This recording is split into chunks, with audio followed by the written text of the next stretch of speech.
Hi friends, ఈరోజు chicken curry ఎలా చేయాలో చూడండి. ఫస్ట్ స్టవ్ పైన కళాయి పెట్టుకొని ఆయిల్ వేసుకొని ఆయిల్ వేడయ్యాక 4 పచ్చిమిరపకాయలు, 2 రెమ్మల కరివేపాకు, 2 ఆనియన్స్ వేసుకొని 5 మినిట్స్ ఫ్రై చేయాలి.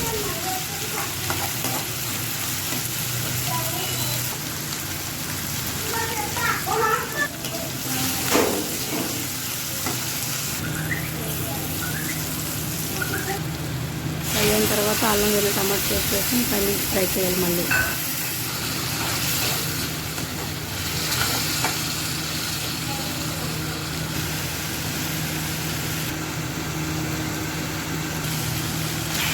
ఇందులో చికెన్ వేసుకోవాలి.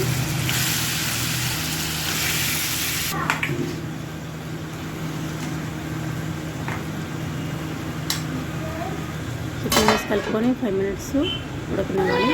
ప్లేట్ మూసేసి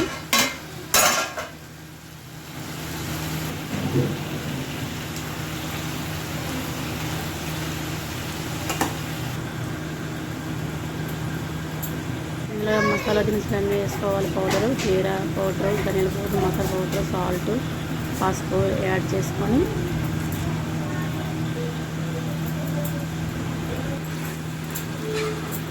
ఒకసారి బాగా కలుపుకోవాలి. కలుపుకొని కూడా మళ్ళీ 5 మినిట్స్ ఉడకనివ్వాలి. నెక్స్ట్ ప్లేట్ మూత తీసుకొని ఒకసారి బాగా కలపాలండి.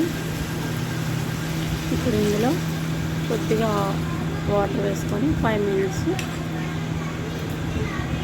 ఉడకనివ్వాలి. కస్తూరి మేతి వేసుకోండి. మీరు చికెన్ కర్రీ ఎలా చేస్తారో కామెంట్స్లో పెట్టండి. సింపుల్ ఈజీగా ట్రై చేయండి. నా వీడియో నచ్చితే లైక్ చేయండి, సబ్స్క్రైబ్ చేయండి friends. Chicken gravy curry ready friends. Bye.